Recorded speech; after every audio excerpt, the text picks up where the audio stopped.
Assalamu alaikum everyone. Welcome to Vocab We learn English with easy lessons. This lesson is very important because in this lesson I'm going to teach you 10 time expressions that you must know. These are very important expressions for spoken English, and there are certain expressions that confuse a lot.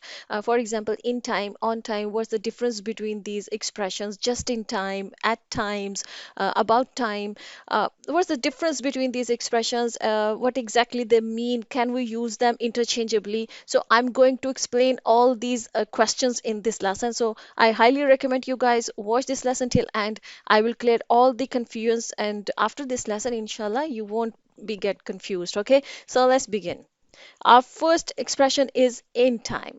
In time means something happened or was done with enough time to spare. देखिए, in time and on time ये बहुत ही commonly used expressions हैं, time expressions हैं, तो जो कि spoken English में बहुत ज़्यादा बोले जाते हैं और ये कंफ्यूज भी बहुत करते हैं। क्या दोनों का एक ही मतलब है और क्या हम इनको एक दूसरे की जगह पर इस्तेमाल कर सकते हैं इंटरचेंजेबली?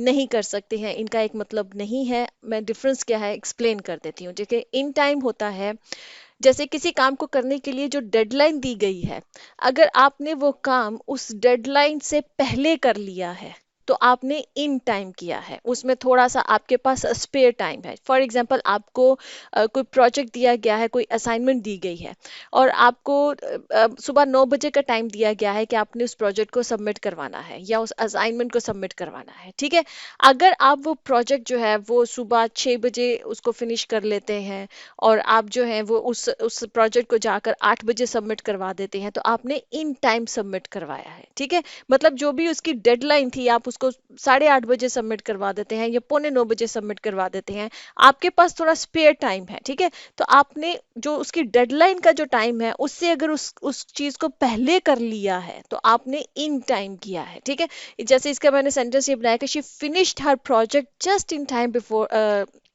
For the deadline. ठीक है, कि उसने जो है जो डेडलाइन थी ना उससे पहले ही उसने अपना प्रोजेक्ट जो है वो कंप्लीट कर लिया है। जैसे कि सुबह 9 बजे सबमिट करवाना है, अगर मंडे को 9 बजे सुबह सबमिट करवाना है और आपने संडे नाइट को उस प्रोजेक्ट को कंप्लीट कर लिया है तो आपने इन टाइम कंप्लीट किया है। ठीक है, क्योंकि आपके पास अब स्पेयर टाइम बचा है जो उसकी डेडलाइन थी प्रोजेक्ट की।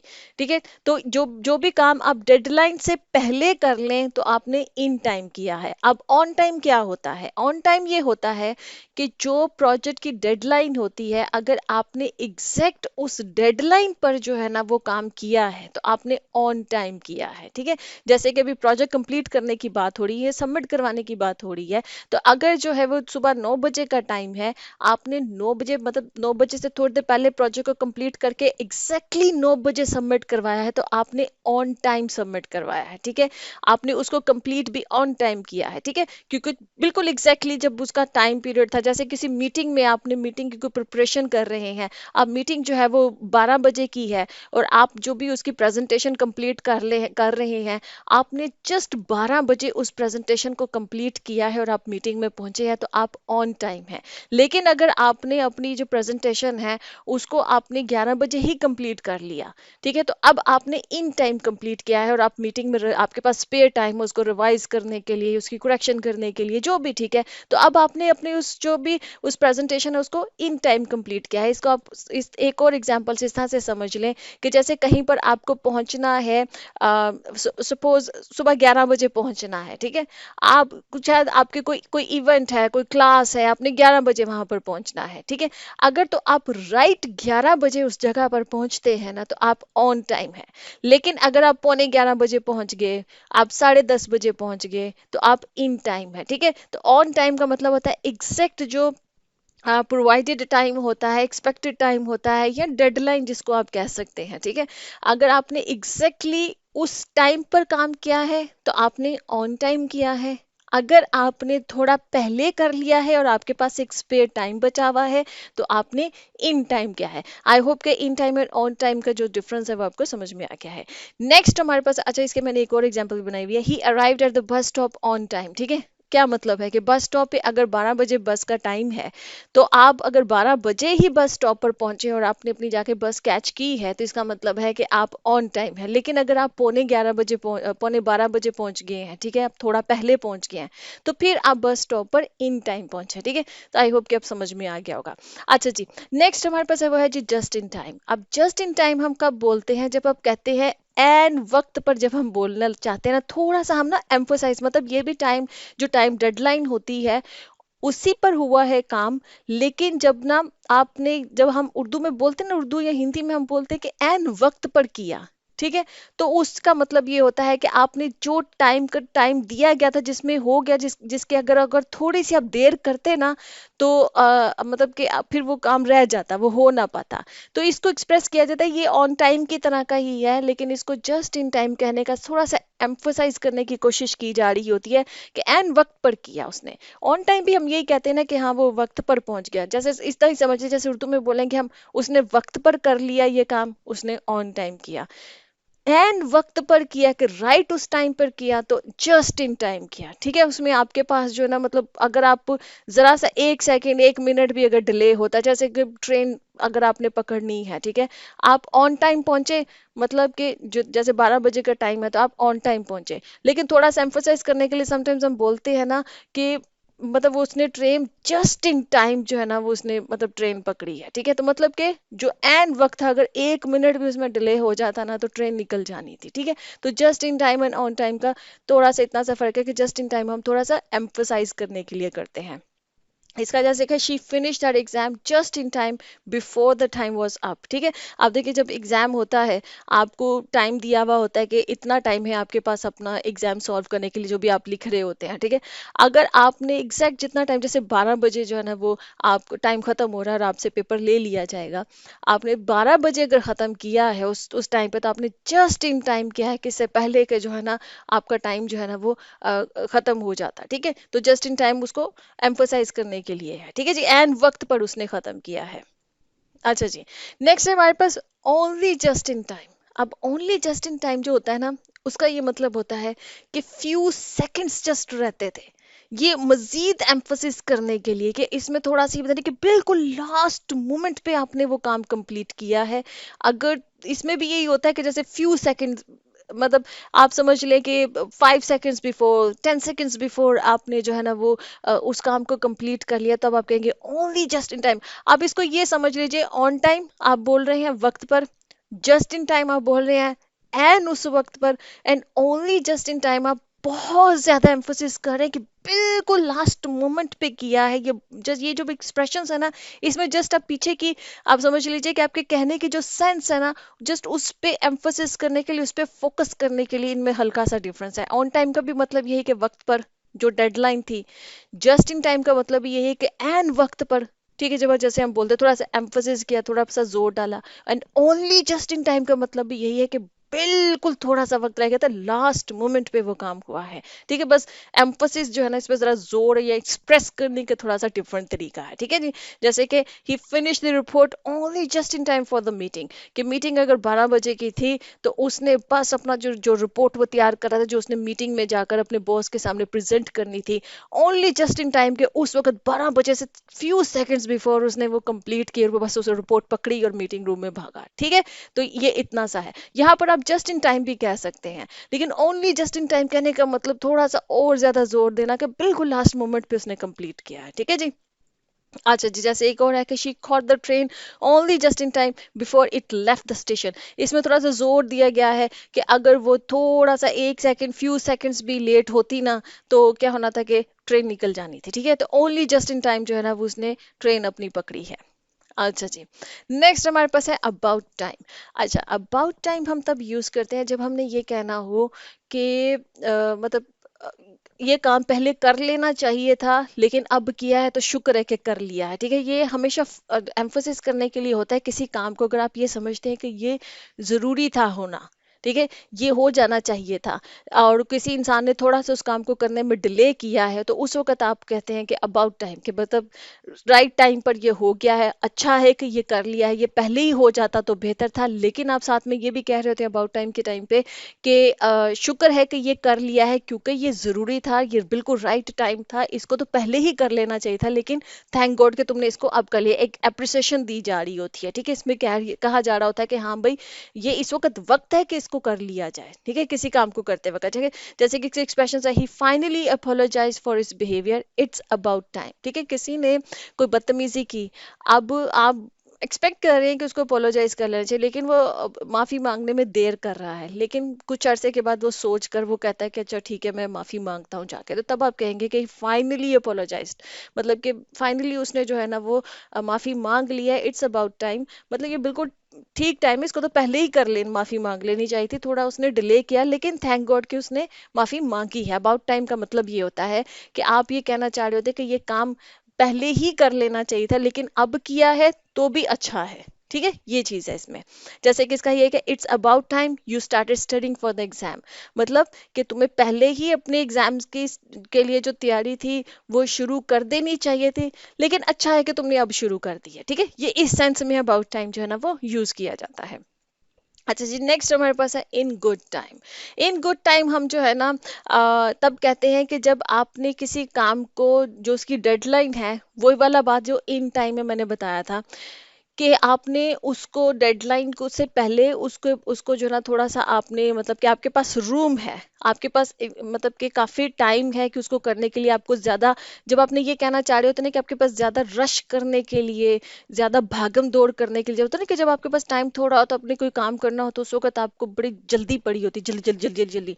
लेकिन अगर आपके पास टाइम इतना ज्यादा है कि आप उस काम को तसल्ली से आराम से कर सकते हैं, ठीक है, तो you are in good time, ठीक है, कि आपके पास अच्छा खासा वक्त है, आप ये कर सकते हैं कंप्लीट, इसमें आपको वरी करने की या रश करने की या जल्दी जल्दी करने की जरूरत नहीं है, ये तब बोला जाता है इन गुड टाइम, ठीक है, कि आपके पास अच्छा खासा वक्त है। जब हम कहते हैं ना अच्छा खासा वक्त है, वी कैन कंप्लीट इट, कि हम कर सकते हैं इसको, इसमें इतना मतलब we don't need to rush, कि हमें भागम दौड़ करने की जरूरत नहीं है, ठीक है। जैसे कि don't worry will get to the airport in good time for your flight, ठीक है, जैसे आपने फ्लाइट पकड़नी है, ठीक है, तो आप किसी को कहते हैं कि डोंट वरी, मतलब परेशान मत हो, will get to the airport, हम एयरपोर्ट पहुंच जाएंगे इन गुड टाइम, के मतलब वक्त से पहले पहुंच जाएंगे, कहने का मतलब ये है कि इन इन गुड टाइम मतलब वक्त से पहले पहुंच जाएंगे, तुम्हारी फ्लाइट का जो टाइम है ना उससे पहले ही हम पहुंच जाएंगे, मतलब हमें रश करने की, भागम दौड़, जल्दी जल्दी करो, तेज तेज करो, ड्राइविंग आप बड़ी तेजी से कर रहे हैं, ठीक है, वो उसकी जरूरत नहीं है, वी हैव एनफ टाइम, ठीक है, तो हम वहां पर वक्त से पहले पहुंच जाएंगे, ठीक है। The project deadline is still a few weeks away, कि प्रोजेक्ट की जो डेडलाइन है वो अभी चंद हफ्ते मतलब कि दूर है, so we have time to complete it in good time, कि हमारे पास जो ना अच्छा खासा वक्त है इसको कंप्लीट करने के लिए, ठीक है जी। इन गुड टाइम का कहने का मकसद ये होता है कि हमारे पास एनफ टाइम है, हमारे पास अच्छा खासा वक्त है, ठीक है जी।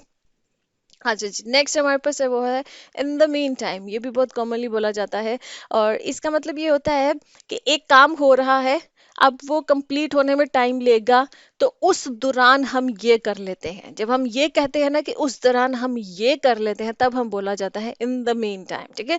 जैसे कि सेंटेंस ये है, we are waiting for the movie to start, but in the meantime let's grab some popcorns, ठीक है, मूवी स्टार्ट होने में भी वक्त है, ठीक है, अब चूंकि उसमें टाइम है, तो इन द मीन टाइम चलो इस दौरान हम जाकर कुछ जो है ना पॉपकॉर्न्स वगैरह ले आते हैं, ठीक है जी। तो इन द मीन टाइम हमेशा ये यूज तब कहा जाता है कि इस दौरान, इन द मीन टाइम, के एक काम हो रहा है, एक इवेंट हो रहा है, उसको कंप्लीट होने में या उसके होने में भी वक्त है, तो उस दौरान हम कुछ और कर लेते हैं, ठीक है, तब हम बोलते हैं इन द मीन टाइम।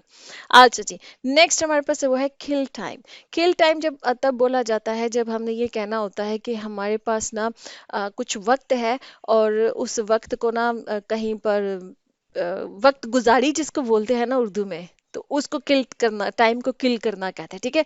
आपके पास कुछ करने के लिए नहीं है, और आप अपना जो वक्त है ना कुछ गैर जरूरी कामों में बस आप उस वक्त को गुजार रहे हैं। तो जब आप वक्त को गुजार रहे होते हैं, जैसे फॉर एग्जांपल जैसे एयरपोर्ट्स वगैरह पे, अगर या जब आप स्टेशन वगैरह पे आप अपनी ट्रेन का वेट कर रहे हो या आप अपनी फ्लाइट का वेट कर रहे हो, तो उस वक्त आपके पास जो टाइम होता है, तो आप जो थोड़ा बहुत इधर उधर कुछ कर रहे होते हैं, ठीक है, तो यू आर किलिंग टाइम, ठीक है, आप वक्त गुजार रहे हैं, ठीक है। जैसे कि I had an hour to wait before our flight, कि हमारी फ्लाइट के लिए हमारे पास 1 घंटा अभी मौजूद था अभी फ्लाइट में, ठीक है, टाइम था 1 घंटा था। अब क्या है कि so I walked around the airport shops to kill time, कि मैं जो ना एयरपोर्ट पे जो शॉप्स वगैरह है उधर जो ना घूमने फिरने लग गया, ताकि मैं थोड़ा सा वक्त गुजार लेता। अब 1 घंटा गुजारना तो है ना, now you are killing time, ठीक है जी।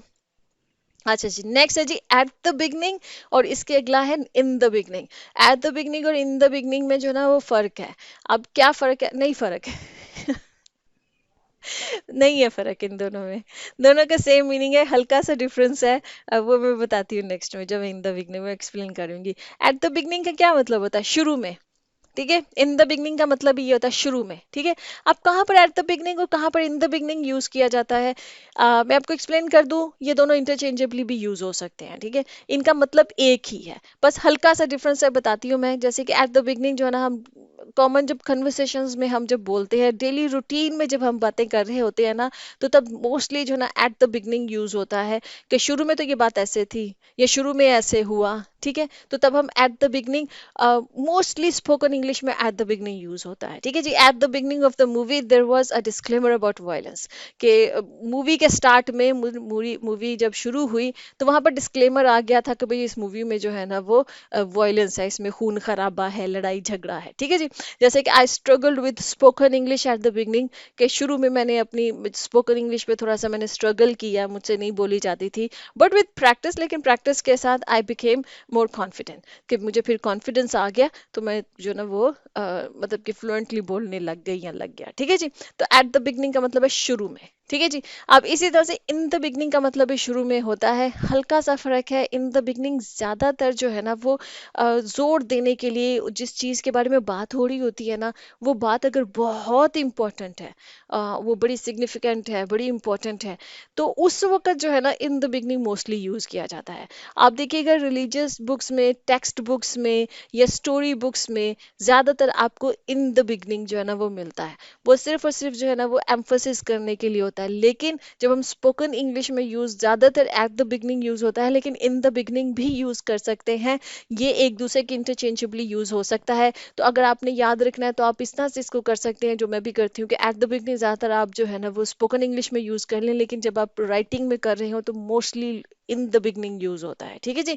फर्क कोई नहीं है इनमें, हल्का सा फर्क है कि इन द बिगनिंग जो है वो थोड़ा सा ना उस चीज की इम्पोर्टेंस को जाहिर करने के लिए, जो ना कि ये कितनी इंपॉर्टेंट बात है। इसीलिए आप देखिएगा कि रिलीजियस जो बुक्स होती हैं, जब या जमीन की जो या कायनात की जो क्रिएशन के लिए जब भी कुछ आप कोई वीडियो देखें, या आप कोई बुक पढ़े, वहां पर आपको इन द बिगनिंग जो है ना वो मिलता है, एट द बिगनिंग नहीं मिलता है, ठीक है। इन द बिगनिंग क्योंकि बहुत पुरानी बात हो रही है, ठीक है जी।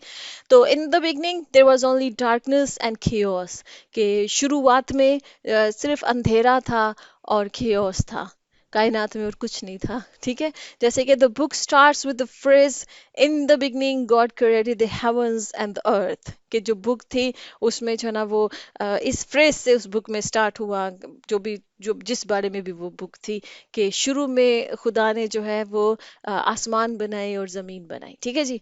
ओके जी फ्रेंड्स, आई होप कि ये इंटरेस्टिंग लेसन था आपके लिए, और आपको सारी कंफ्यूजन जो है वो क्लियर हुई है, ठीक है जी। I will see you next lesson.